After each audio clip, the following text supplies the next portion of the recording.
This is the mystery that God is seeking to finish. The union of the human with the divine. God joining himself with mankind. And there is this something in this mystery that God is seeking to complete. Now I want you to notice something. Notice something that the Apostle Paul says in this next verse that will be the results of this union between God and man. In verse 28, he said, "Him we preach, warning every man and teaching every man in all wisdom, that we may present every man" what? Present every man what? Perfect how? In Christ and in Christ alone. That word perfect, right? We have all of these thoughts when we think of that word perfect. But in the Greek, it comes from the Greek word telos, which means completeness, which means to bring someone to a full maturity or bring someone to full age. That's what the word means.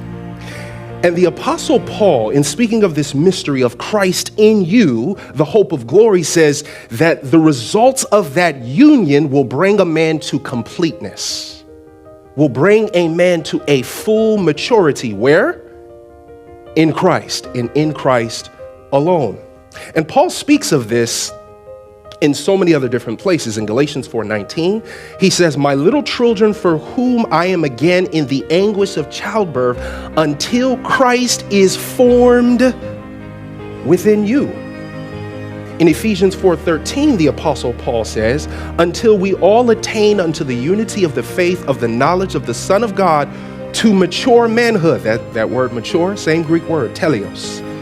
To mature manhood, to the measure of the stature of the fullness of Christ.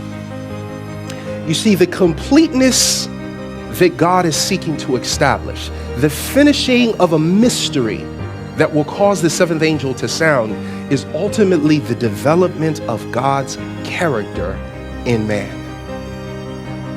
He wants to develop his likeness in us.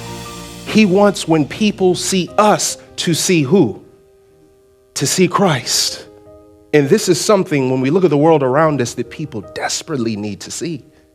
They desperately need to see Jesus, because everywhere else they look, they don't see that beautiful picture that is in Christ.